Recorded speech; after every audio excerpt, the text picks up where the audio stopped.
Hello' friends চ' আজিৰ ভিডিঅ'টোত মই তোমালোকক ক'ম যে আছামিজ ছাবজেক্টতো কেনেকৈ এটা ভাল স্ক'ৰ কৰিব পাৰি বা যোনটো আমাৰ মেট্ৰিকৰ এক্সাম আহি আছে তাতো আমি এটা ভাল স্ক'ৰ আছামিজত কেনেকৈ কৰিব পাৰোঁ ঠিক আছে। তো এতিয়া এক্সামৰ কাৰণে বেছি দিন টাইম নাই, চ' আমি অসমীয়াক অলপ গুৰুত্ব দিয়াটো দৰকাৰী, কাৰণ আছামিজ ছাবজেক্টেও মানে মাৰ্কছ কেৰি কৰাত একদম মানে ইম্পৰ্টেঞ্চ লয় ঠিক আছে। কাৰণ তুমি আছামিজতো ভাল স্ক'ৰ কৰিলেও তোমাৰ মানে পাৰ্চেণ্টেজটো বাঢ়িব হ'ব। তো মই যদি মোৰ ক্ষেত্ৰত ক'ব যাওঁ, তো মোৰ যেতিয়া HSLC এক্সাম আছিলে বা মোৰ যেতিয়া মেট্ৰিকৰ এক্সাম আছিলে ন, তেতিয়া মানে মোৰ কি হৈছিল, মই অসমীয়াক ফাৰ্ষ্টততো ইমান গুৰুত্ব দিয়া নাছিলোঁ, মানে প্ৰি ফাইনেল আগমুহূৰ্তলৈকে মই আছামিজক মানে জাষ্ট পঢ়িছিলোঁ, মানে ইমান একো বেছিকৈ পঢ়া নাই বা প্ৰপাৰলি নোটছো বনোৱা নাই। বাট মই প্ৰি ফাইনেলৰ পাছত কি হৈছিল, মানে মই বুজি পাইছিলোঁ যে মানে আছামিজতো মানে মাৰ্ক কেৰি কৰিলে আমাৰ পাৰ্চেণ্টেজ বাঢ়ে বা আছামিজো এটা ইম্পৰ্টেণ্ট ছাবজেক্ট আমাৰ কাৰণে ঠিক আছে। কাৰণ তাতো তুমি ভাল মাৰ্কছ আনিলে তোমাৰ পাৰ্চেণ্টেজো বাঢ়িব বা তুমি এটা ভাল স্ক'ৰ কৰিব পাৰিবা। চ' আছামিজক ইম্পৰ্টেঞ্চ দিবা হ'ব। এণ্ড আমি জানো ন, এনেকুৱা কিছুমানো কুৱেশ্যনছ আছে যোনটো আমাৰ মানে HSLC এক্সামত 100% আহিব, মানে যোৱা বছৰৰ পৰাও পূৰা ৰি হৈ আহি আছে তেনেকুৱা কুৱেশ্যনছ। ধৰা কিছুমান গ্ৰামাৰ আছে, তাতে ধৰা নত্যবিধি সত্যবিধি ক'ব পাৰি বা ছন্দই ক'ব পাৰি বা সন্ধি ভাঙাই ক'ব পাৰি, এনেকুৱা কিছুমান গ্ৰামাৰ পূৰা ৰি হৈ আহি থাকে। চ' আমি জানো সেইটো আহিব বুলি, চ' তুমি সেইটো একদম নেৰিবা, সেইটো একদম কৰিবা। এণ্ড ছেকেণ্ড আছে বৈচিত্ৰ্যময় অসমৰ কিতাপ, তাৰ পৰা আমাক কোনোবা দুটা জনজাতিৰ মানে দুজন বিশেষকৈ বৰঙণি যোগোৱা ব্যক্তিৰ মানে টোকাটো লিখিব দিয়ে বা চমু টোকাটো লিখিব দিয়ে। চ' সেইবোৰ জানো ন আমি আহিবলৈ, চ' সেইবোৰ একদমেই ইগন'ৰ নকৰিবা, কাৰণ যদি তুমি সেইবোৰো কৰি যোৱা দেন তুমি এটা ভাল মাৰ্ক উঠাব পাৰিবা ঠিক আছে। এণ্ড সেইটো মেইন বুকৰ ক্ষেত্ৰত ক'ব গ'লে হ'ল। চ' আমি জানো মেইন বুকৰ পৰাও ঘৰ ইয়াৰতে বা সকলো বছৰতে কোনোবা এটা কবিতাৰ মূল ভাৱ আহি আছে। চ' আহিব সেইটো ন, আমি জানো আহিব, চ' একদমেই ইগন'ৰ নকৰিবা। এণ্ড মই মূল ভাৱৰ ক্ষেত্ৰত ক'ব গ'লে, আমি কিছুমানে কি কৰোঁ, মূল ভাৱৰ মানে কবিতা পঢ়িলোঁ, তাৰপাছত মূল ভাৱ যোনটো লিখাৰ পিছত পূৰা মানে মুখস্থ কৰিব ধৰি দিওঁ বা ৰাত্তা মাৰিব ধৰি দিওঁ, কিন্তু সেইটো একদম ৰাত্তা নামাৰিবা, কাৰণ ৰাত্তা মাৰি তুমি কেইটা মূল ভাৱ খতম কৰিবা, বহুত আছে ন। চ' নহ'ব তোমাৰ ৰাত্তা মাৰিবা মুখস্থ কৰি অকল নহ'ব। আমি কি কৰিম, ফাৰ্ষ্টত ধৰা তুমি কোনোবা আজি এটা কবিতাৰ মূল ভাৱ কৰিলা, চ' তুমি কবিতাটো ওলালা, কবিতাটোক ফাৰ্ষ্টত ভালদৰে ৰিড কৰিলা, মানে জাষ্ট ৰিড কৰিব কোৱা নাই, সেইটো অলপ বুজি ৰিড কৰিবা বা কি কৈছে সেইটো ভালদৰে ৰিড কৰিবা। দেন আমি যোনটো মূল ভাৱ লিখিম বা আমাৰ যোনটো নোটছত মূল ভাৱ লিখা আছে সেইটো আমি ভালদৰে পঢ়ি যাওঁ, সেইটো কবিতাৰ পাছত আমি তাৰ মূল ভাৱটো পঢ়িম যে ইয়াত কি ক'ব খুজিছে। দেন আমি কি কৰিম, সেইটো মূল ভাৱ ধৰা তুমি 2বাৰ বা 3বাৰ পঢ়িলা, তাৰপাছত বহি ওলাই আমি মুখস্থ লিখিব ট্ৰাই নকৰোঁ। আমি কি কৰিম, আমি যোনটো আমাৰ মনত মানে বনাই লিখিম বা আমি যোনটো পঢ়িলোঁ ন সেইটো আমি লিখিব ট্ৰাই কৰিম, বুজিলা। মানে মুখস্থ তোমাৰ যোনটো অলপ মনত ৰৈছে সেইটোতো এড কৰিবা, লগতে নিজৰ মনৰ পৰা লিখিবা বা বনাই কিনে লিখিবলৈ ট্ৰাই কৰিবা। দেন কি হ'ব, তুমি এক্সাম হলত যায়ো ভালদৰে বনাই লিখিব পাৰিবা, কোনো কথা নাই ঠিক আছে। তো মূল ভাৱৰ ক্ষেত্ৰত সেইটো। এণ্ড আমাৰ 3টা নে 4টা কিমান কবিতা আছে, চ' আমাৰ টাইমত যোনটো কবিতা আহিছিল ন, সেইটো বাদেদি যোনবোৰ কবিতা আছে সেইটো চাই যাবা, কাৰণ কবিতাৰো মূল ভাৱ আহে। এণ্ড তাতে 6 মাৰ্ক নে 8 মাৰ্ক তেনেকৈ কিমান মাৰ্ক থাকে। এণ্ড ছেকেণ্ড আহিলোঁ আমি ৰচনাত, তো ৰচনাত ধৰা ছাত্ৰ ছাত্ৰী আৰু সমাজ সেৱা এনেকৈ আহে, তো বা মোবাইল ফোনৰ মানে বেয়া ব্যৱহাৰ ভাল ব্যৱহাৰ এনেকৈ আহে, ক'ব গ'লে মানে সাধাৰণ ভাষাত কৈছোঁ এনেকুৱা টাইপৰ আহে। এণ্ড এটা মষ্ট ইম্পৰ্টেণ্ট যে জুবিন গাৰ্গ, তেওঁৰ বিষয়ে এইবাৰ আহিব পাৰে, চ' তেওঁৰ বিষয়ে একদম ভালদৰে চাই যাবা। বাকীটো চাবাই, যোনটো তোমাক ইম্পৰ্টেণ্ট টাইপৰ লাগে সেইটোতো চাবাই, বাট তুমি জুবিন গাৰ্গৰ বিষয়ে একদম ইগন'ৰ নকৰিবা, কাৰণ তেওঁৰ আহিব পাৰে অসমীয়াতে, অকল অসমীয়াতে নহয় দে, ইংলিছতো আহিব পাৰে ঠিক আছে জুবিন গাৰ্গৰ বিষয়ে, তো তেওঁৰ বিষয়েও ভালদৰে চাই যাবা। চ' এনেকুৱা কিছুমান টপিকছ ন যোনটো আমি একদম ইগন'ৰ কৰিব নালাগে, চ' সেইবোৰ ভালদৰে চাই যাবা। এৰ লগতে আমাৰ যোনবোৰ চেপ্টাৰ আছে, ধৰা ইনফ'চিছ কোম্পানী কোনে প্ৰতিষ্ঠা কৰিছিল বা নাৰায়ণ মূৰ্তি কোন আছিল, তো এনেকুৱা কিছুমান কুৱেশ্যনছ ন তুমি পূৰা মুখস্থ কৰিব নালাগে। যোনটো ধৰা নাৰায়ণ মূৰ্তিক তেওঁ ৱাইফে হেল্প কৰিছিল, দেন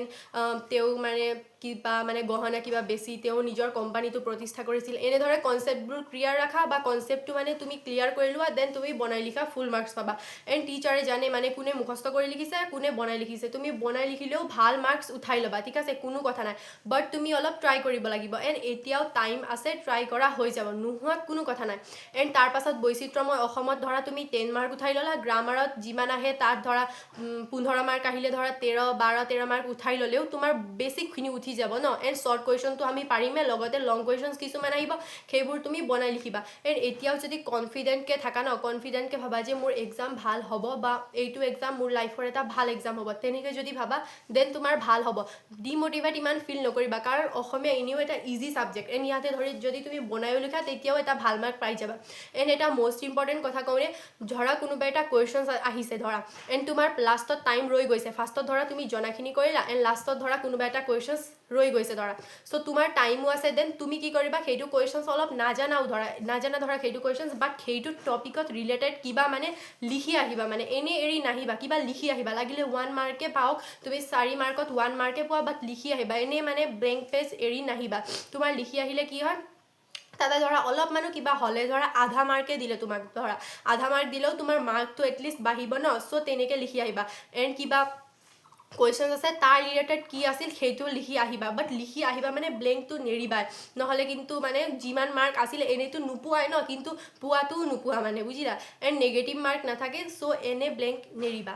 এণ্ড তাৰ পাছত আহিলোঁ আমি গ্ৰামাৰৰ ক্ষেত্ৰত তো গ্ৰামাৰত সমাৰ্থক শব্দ আহিব দেন বিপৰীত শব্দ এইবোৰ ভালদৰে চাবা কাৰণ এইবোৰো ইম্পৰ্টেণ্ট এণ্ড ইয়াতো মাৰ্ক থাকে এণ্ড অসমীয়াত যিমান পাৰোঁ আমি মানে লম্বাকৈ লিখিব ট্ৰাই কৰিম ঠিক আছে অসমীয়াত পইণ্ট ৱাইজ নিলিখিবা অসমীয়াত যিমান লম্বাকৈ লিখা সিমান ভাল এণ্ড আছামিছৰ এক্সামত যদি তোমাক 100 মাৰ্কে কমপ্লিট কৰিব আছে দেন তুমি ৰাইটিংটো পূৰা স্পীড কৰিব লাগিব এণ্ড তাৰ কাৰণে এতিয়াই মানে ঘৰত যেতিয়া আছামিজ পঢ়ি থাকা তেতিয়া ৰাইটিং প্ৰেক্টিছ ফুল কৰিবা নহ'লে তোমাৰ যোনটো 100 মাৰ্কৰ পেপাৰ ডাঙৰে থাকে এই অসমীয়াটো চব কুৱেশ্যন লম্বাকৈ লিখিব লাগে তেতিয়াহে তুমি যিমান মাৰ্ক আছে সিমান মাৰ্ক যদি লাগে তোমাক দেন তুমি লম্বাকৈ লিখিব লাগে তো সিমান লিখিবৰ কাৰণে তোমাৰ হাত স্পীড চলিবই লাগিব যদি লাহেকৈ চলোৱা দেন টাইম মেনেজমেণ্ট একদম নহ'ব সেইটো বহুত ডাঙৰ কথা টাইম মেনেজমেণ্টটো একদম গুৰুত্ব দিবা এণ্ড অসমীয়াত ঠিক ঠাক পঢ়িও এটা ভাল স্ক'ৰ কৰিব পাৰি ঠিক আছে ময়ো মানে প্ৰি ফাইনেলৰ পাছত পঢ়িও 89 পাইছিলোঁ আছামিছত 89 পাইছিলোঁ ভাল স্ক'ৰ এটা পাইছিলোঁ বাট অলপমান ভুল হ'ল বা ৰচনাত মানে টাইম নাপালোঁ লাষ্টত মোৰ যাত মানে টাইম মেনেজমেণ্টটো নহ'ল মানে লিখি মানে ৰচনাৰ যোনটো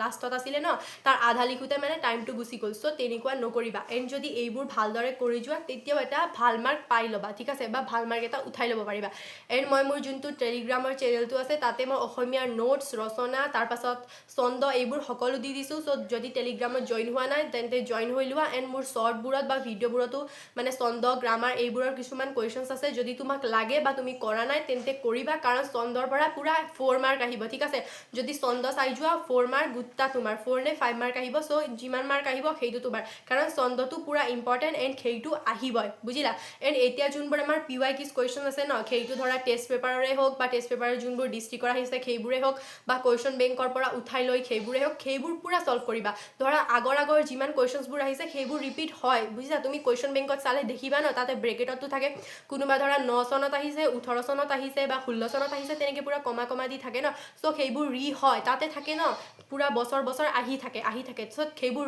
হোৱাও ভালদৰে চাবা কাৰণ সেইবোৰ ইম্পৰ্টেণ্ট কুৱেশ্যনছবোৰ আহিব পাৰে এণ্ড এতিয়া আহিলোঁ ব্যাখ্যাৰ ক্ষেত্ৰত তো আমাক যোনটো ব্যাখ্যা দিয়া থাকে তাতে আমি 3টা দৰ্শাই লিখিব লাগে ঠিক আছে ফাৰ্ষ্টতটো আমি লিখিলোঁ ব্যাখ্যাৰ ফাৰ্ষ্টতটো ধৰা কোনটো কিতাপৰ পৰা বা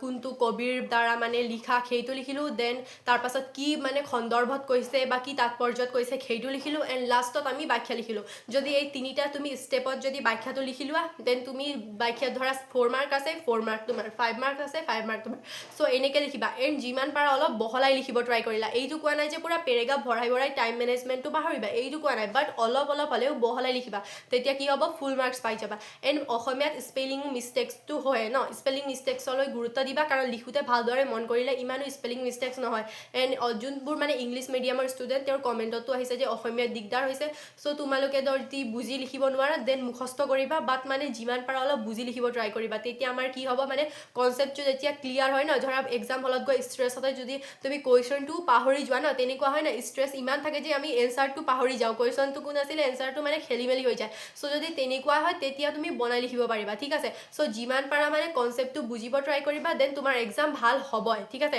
এণ্ড এতিয়াও মানে টাইম আছে চ' ট্ৰাই কৰা পাৰিবা এণ্ড আমি সকলোৱে এক্সামটো ভাল কৰিম এণ্ড এটা কথা কওঁ নে তুমিতো এনেকুৱা ষ্টুডেণ্ট আছিলা ন আগৰ মানে 9ত 8ততো তুমি এক্সামৰ এক ৰাত আগতে পঢ়ি বা ৰাতিটো পঢ়ি মানে পৰহি লিখি বা কালি লিখিয়ে তুমি এক্সামটো ভাল কৰিছিলা বা ভাল এটা মাৰ্ক উঠাইছিলা চ' এতিয়াও আমাৰ হাতত 4-5 দিন আছে চ' ভাল কৰা এণ্ড আছামিজ ইমানো টান ছাবজেক্ট নহয় যে তুমি বেয়া কৰিবা আছামিজ ভাল হ'ব এণ্ড যদি কিবা থাকে দেন মোক কমেণ্টত জনাবা মই সেইটো দি দিম হ'ব থেংক ইউ